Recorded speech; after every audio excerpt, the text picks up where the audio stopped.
Welcome to the window on talkSPORT, brought to you by Intuit Quickbooks. Save time and unlock growth with integrated business tools and AI automation, all in one place. Yes, ladies and gentlemen, this is the window on talkSPORT. My name is Harry Durham. Let's go through all of the biggest transfer news of the day with talkSPORT reporter Ben Jacobs. Ben, it's been reported this morning that Michael Carrick has reached an agreement to become Manchester United's interim head coach. This comes just over 10 days after the club parted ways with Rúben Amorim.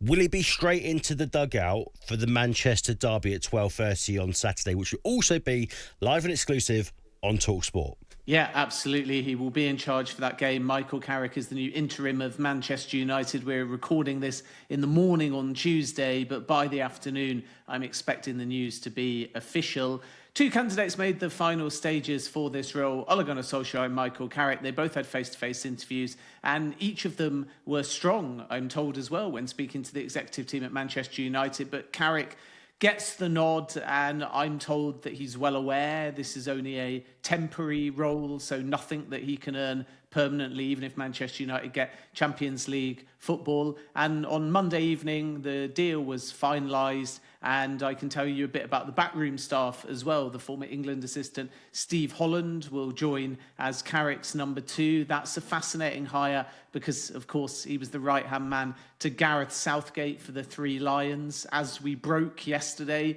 on talkSPORT, Jonathan Woodgate has also been brought on board. The former Leeds defender was assistant to Carrick at Middlesbrough, so another obvious choice. And then there's Johnny Evans, who was also part of Darren Fletcher's interim team, and Travis Binion. So those are the 4. But Fletcher will return to the under-18s. And this was his choice, I'm told. So again, as we revealed on talkSPORT yesterday, there were conversations about Fletcher staying with the first team squad, and he was offered a role, but Fletcher's decided to return to the under-18s. The backroom staff is in place. Carrick is the caretaker manager, and now Manchester United can start to begin the formal process to find a permanent successor to Rúben Amorim, who will come in over the summer. So what are Ineos's plans going to be to get in that permanent manager? I mean, I imagine they're working now to try and get that. Are they looking for people that are out of the job already, or will they go to someone like Unai Emery's representatives and trying to get him at the end of the season?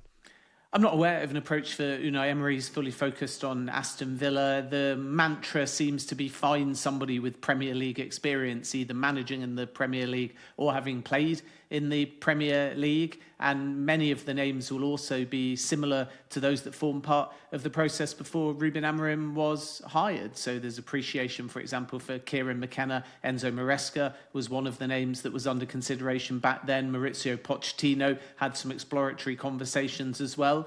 But those names might not quite be at the forefront compared to some others that I'm hearing, such as Roberto De Zerbi or Thomas Tuchel. Roberto De Zerbi has long-term aspirations to come back to the Premier League, has been linked with Manchester City as well. Thomas Tuchel, contract only runs until after the 2026 World Cup. Same can be said for Maurizio Pochettino. There's an expectation that he'll leave after that World Cup as well. Some will obviously say Gareth Southgate because Steve Holland is in there. What I can tell you, and we broke this story on talkSPORT last year, is that there is appreciation for Gareth Southgate from Ineos, but it's never been anything more than that at this stage. And if it is to develop with Southgate, there would also have to be clarity as to whether he wants to return to club football, because in doing his book launch in the back end of last year, Southgate had actually said he may never be a manager again. And then plenty of people asking me about Xabi Alonso. Too soon to tell where he'll end up next. I know we're going to speak in a moment about his Real Madrid departure. But the point of mentioning all of those names, and there may be others as well,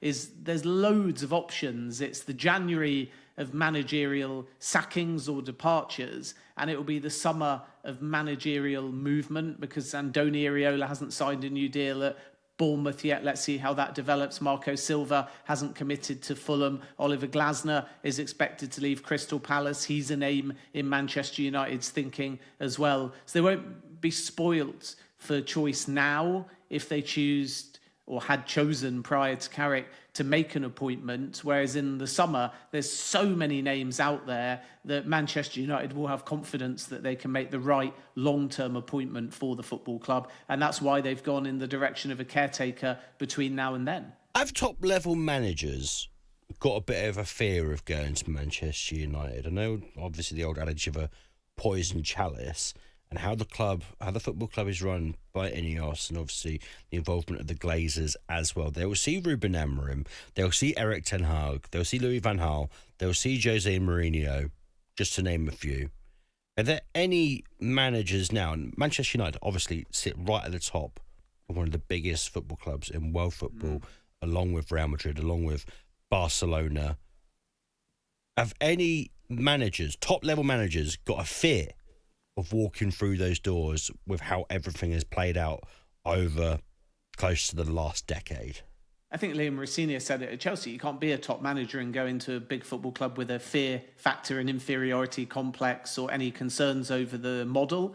And the challenge, if a manager has reticence over the model, is they probably won't take the job. So Manchester United is a big club with a huge history, has got a lot of pulling power for players and managers. But there might be some out there that say, this isn't worth our while because the project isn't yet stable and hasn't matured. But I don't think there's a manager out there that would be scared in the traditional definition of the word to walk in because they think they can't succeed. But there are critical things that need changing. One is the leadership team are equally as accountable for Erik ten Hag staying, then going, then losing the veto in the process. Manager, head coach, Amorim coming in, back for 3 years, gone after 3 months. This is not all on the manager. And any new manager is going to be looking at Ineos and looking at the Glazers and asking how they coexist and challenging the model. And if they have concerns, it won't be about turning the job down out of fear. It will be a lack of belief in the project. So Manchester United are heading into a critical period now because they've in some ways made a smart decision to hire in the summer when, as I said before, there's more names available. And yet, if you look at the chronology of an interim followed by an interim, Dan Ashworth gone, Jason Wilcox stepping up, all manner of upheaval has happened. And many of it has led to huge outlay as well. The compensation for Erik ten Hag, the severance package for Ruben Amorim. The total outlay for Ruben Amorim is about £27 million if you factor in what he also earned at Manchester United, what they paid to get him, and £10 million in compensation as well. So I can understand why the fans are not happy because they don't see a clear and consistent direction of travel. And as refreshing as it can be to hear an owner speak at times, if the owner speaks too much and their words are not realised, fans start to lose faith because they've heard their owner, Jim Ratcliffe, say Ruben Amorim's going to get 3 years, and he didn't. They've heard their owner say a lot of other things, and there's excitement perhaps around the new stadium project and a feeling that he can restore Manchester United in the long run to their glory, based on his words at least when he came in, for example. But now fans are seeing a mismatch between what's being said and what's being done, which is why a lot of scrutiny is turning not on the managers, but to the ownership team. And any new manager is going to have the same questions as many of the fan base. Is there a consistent plan? Is there money to spend? Am I going to get my 2 elite midfielders? Is a wing-back or a new defender arriving? And they're going to have to gauge what the dressing room is like and whether some of the big characters, your Bruno Fernandezes, your Casemiros, are going to stay or go, because everything about this football club on and off the field is at a crossroads. And if it moves and modernises in the right direction with an appropriate long-term hire, then it may be Ineos and the Glazers can turn around and say, that's the progress we were talking about, and this is how everything is working. But equally, fans will feel it might be going in the other direction, because every time they take a step forwards, it seems to be also 2 steps back. And it's a difficult club to cover as a journalist because we're trying to be balanced to all sides. You can see what they're trying to do, but it definitely hasn't been a linear and smooth progression to date. So any manager coming in will not just take the role because it's Manchester United. They'll want to dig a little bit deeper. And if they feel there's not a clear plan in place, certain managers may say it's not worth their while, and they'll end up taking another job. And I know that there are names out there, even if they're not directly linked to Manchester United right now, but the likes of Thomas Tuchel when he's interviewed for jobs prior to England, and he is one in the frame, or another Luis Enrique, who the expectation is will stay at PSG until at least 2027, despite reports of a summer exit. And both of these names, Luis Enrique when he spoke to Chelsea, Thomas Tuchel when he's interviewed for several European opportunities, they've both come to interview with a position of power, and they've challenged the models, and eventually they've said, that's not for us, it's not the right fit. So when Manchester United hire their manager now, it won't be a case of fear factor or somebody being scared to walk through the door. But what it absolutely will be is a two-way interview, not just Manchester United going for a manager, but that manager basically interviewing Manchester United as well. And in many ways, the Manchester United leadership have got to pass that test if they want a top manager to come into their football club. To the Spanish capital then, last night it broke that Xabi Alonso had departed Real Madrid. He leaves the club second in La Liga and seventh in the Champions League table. At the weekend, Los Blancos were beaten 3-2 at the hands of their biggest rivals at Barcelona in the Spanish Super Cup. Strange scenes at the end of the game. It looked like we saw sort of like fan-led videos from people's phones that Xabi Alonso wanted to give Barcelona a guard of honour. Kylian Mbappe wasn't sold on that and sort of governed his team not to do that, all of his teammates. Was there a sense that Xabi Alonso had completely lost the dressing room at that point, Ben? I think the issue between Alonso and the players was a big factor in why he ended up departing. As you say, in Saudi Arabia, there was a 3-2 El Clasico loss in the Spanish Super Cup, and they're behind Barcelona in the league table as well. And yet it's not all doom and gloom if you just look at recent results, and it's not a massive points difference in the context of La Liga. They're on course to make the knockout stage in the Champions League, but this was about more than football. Vini Jr. had indicated to Real Madrid he wasn't going to sign a new deal as long as Alonso was at the club. One factor, Kylian Mbappe and other senior players not all loving the transition to a 4-4-2 formation. And I think from Alonso's perspective, in hindsight, he would admit it was a bad choice not to insist on starting after the Club World Cup. And this was something, I think, with Ruben Amorim as well, where it's tricky as a young manager, because when a massive club comes to you and says there's a vacancy, you start now, otherwise we're moving in a different direction. What choice do you really have? But Alonso's reticence was he was inheriting a squad that were tired straight into a tournament. And as a consequence, it was very difficult for him in those early stages to acclimatise and make an impression. And that, I think, was a factor in things deteriorating relatively quickly. So this wasn't only about losing the Spanish Super Cup or some other results. This was about Real Madrid's hierarchy realising very quickly that the players were not buying into Xabi Alonso, and that's why the departure happened, officially billed, by the way, as mutual consent, but very much driven, I'm told, by Florentino Perez. And in comes Alvaro Arbeloa, also ex-Liverpool, like Xabi Alonso, and now we'll have to wait and see how well he can do and if he can turn the season around. There's not that much turning, like I say, to do, in the sense that they could still go far in the Champions League. They could still catch Barcelona. But when I say turning around, it's more about changing the mood and the culture and getting the players on board, and then Real Madrid will feel the results can come. Give us a bit of juice this morning, Ben. I mean, you're seeing on Twitter, obviously, there's links with Xabi Alonso coming back to the Premier League, obviously not as a player, to manage. And also reports, obviously, we speak about the summer in Manchester United. Is it true that Real Madrid could go in for Jürgen Klopp as their new manager for the summer?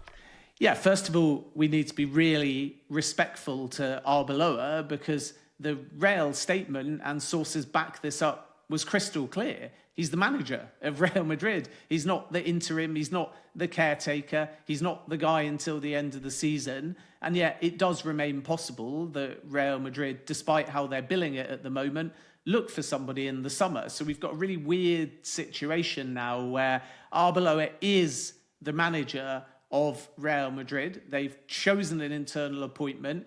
If he does well, if he won the Champions League and La Liga, then you would fully expect him to just continue indefinitely. But Real will still have to leave the door open in case they need to make a change in the summer as well. And the first question I'm sure the Spanish press will ask Arbeloa is, how long do you expect to be at the football club for? And have you been told that the club are concurrently exploring other names? So there's a bit of a question mark over what Real Madrid are going to do next. Jürgen Klopp was linked with the role last year. Sources close to him downplayed that he was looking to leave the Red Bull group. And Klopp has said a few times now, a bit like Gareth Southgate, there's no 100% guarantee that he'll return to club football. But if there's a vacancy during the summer, he's expected to be a name in Real Madrid's thinking. Zinedine Zidane return has also been discussed by Real Madrid as well. And there's some appreciation for Enzo Maresca. Sources close to Maresca have kind of downplayed that there's anything developing there. And we know that Juventus and Manchester City are two other clubs that have inquired for the former Chelsea boss. So like Manchester United, Real, if they do choose to bring in another manager in the summer, won't be short of options. Some of them have got affinity with the football club as well. Some Real fans have been asking me about Luis Enrique. Yes, Barcelona links, but of course played over 100 games for Real Madrid as well. And you can never say never with a Luis Enrique move, but I want to be clear again that Luis Campos has said publicly,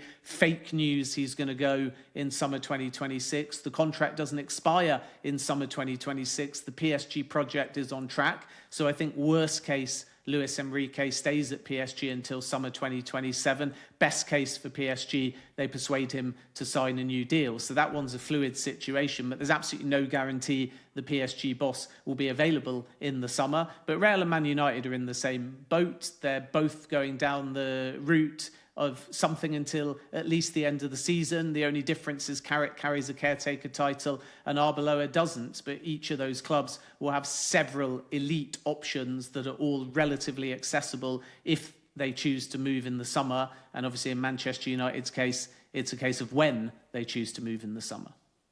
A few more updates before we finish up, going to Nottingham Forest. Elliot Anderson linked to Manchester City, and Forest also in the market for a new striker as well. What's happening there, Ben?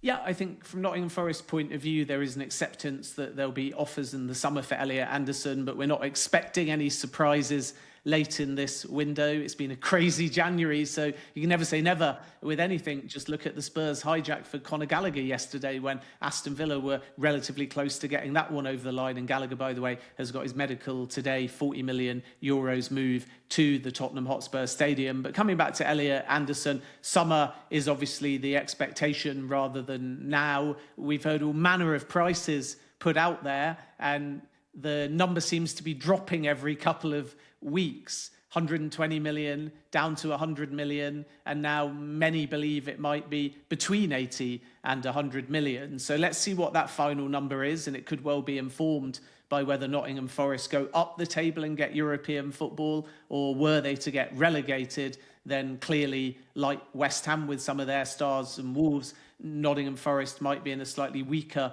negotiating position. Interest-wise, several Premier League clubs are exploring a move. You've got Man City in the market for a central midfielder. Manchester United, Anderson is really high in their thinking. And Chelsea could come into the mix as well as they look to add one more name in central midfield. And from Elliot Anderson's point of view, he's not expected to agitate for a move now or even be speaking in great detail to clubs because he's very focused on Nottingham Forest. And to my knowledge, Thomas Tuchel has told him quite clearly that if he just stays as is, playing really well for Nottingham Forest, regardless of their slightly precarious league position at the moment, he stands a really realistic chance of not just going to the 2026 World Cup, but starting at the 2026 World Cup. And this is why Elliot Anderson is calm about his future. But the two Manchester clubs and Chelsea are expected to be contenders for his signature in the summer. And then Forest are also in the market to bring in a striker. And at the moment, it looks like Mehdi Taremi is the leading candidate. There are other names, though, on the list as well. Jürgen Strand-Larsen is a name that Forest have had outreach for. Wolves are prepared to sell. But the number needed to get Strand-Larsen now, rather than in the summer, is £40 million or more. That was a figure that put off West Ham United, and Nottingham Forest seemed quite reticent to pay such a big sum for Strand-Larsen, knowing that he might be considerably cheaper in the summer. And this is why Mehdi Taremi has leaped ahead at the moment anyway of Strand-Larsen in the pecking order, and a formal approach for Taremi is expected, therefore, in the coming days. At Fenerbahce, you've got Yusuf En-Nesri as well, a 28-year-old striker. He is under some consideration. And Artem Dovbyk at Roma, a Ukrainian international, is another name that Nottingham Forest have looked at. But Taremi seems to be the one that they're going to go for. And I would expect movement between now and the end of the window, because Forest are absolutely desperate to add more goals, especially when you consider that Chris Wood is sidelined for a considerable period of time due to injury. Our colleagues, just to finish off, our colleagues on the brilliant Inside the Toon show right here at talkSPORT, I have some questions about their transfer window just quickly before you finish up. Sandro Tonali, what's the future looking like for him at the football club? And reports suggested yesterday that Newcastle could be in the market for a new centre-back as well.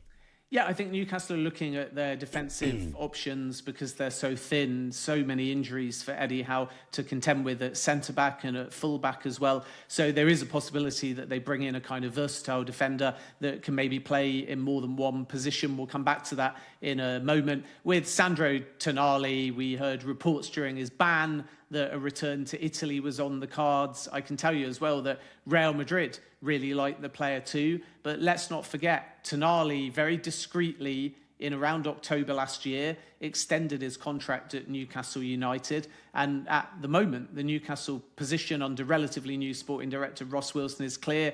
They don't want to engage for offers for Sandro Tonali. And Tonali, I'm told, is deeply appreciative of how Newcastle handled the situation when he was suspended for those breaches of the FA's gambling rules. So this doesn't feel like a hot topic for January.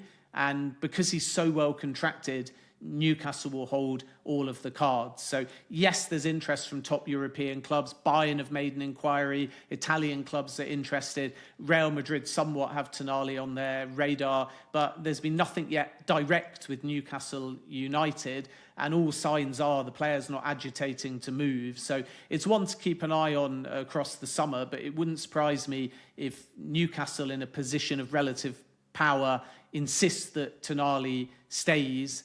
And from Tonali's point of view, I think if that's the club position, it's perhaps less likely we're going to get an Alexander Isak situation brewing, where the player with an element of acrimony tries to force his way out of the football club because he's aware that this Newcastle project is building. And as I say, he's highly appreciative of how Newcastle United dealt with him when he was sidelined, and that was also why all parties decided to extend the contract. And now I believe, as of October last year, he's contracted until 2030. Coming back to the defenders, we should keep an eye on Dayan Mathali, who is a young and versatile left-back, but crucially can play centre-back as well. And he's at Toulouse, only 19 years of age. And Newcastle are considering whether to formalise their interest at this stage. And if they don't bring in another defender, there's the possibility as well that Matt Targett, who is on loan at Middlesbrough, could be recalled. And that would have to obviously be done between now and when the window shuts. And Joe Gomez was another player, by the way, that Newcastle looked at. But Liverpool have got such a massive array of injuries that there's very unlikely to be anything possible there. Tottenham have made an inquiry for him as well. But I fully expect Liverpool to rebuff any interest because, of course, they've got an injury crisis of their own to deal with. You've been watching The Window on talkSPORT, brought to you by Intuit Quickbooks. Save time and unlock growth with integrated business tools and AI automation, all in one place.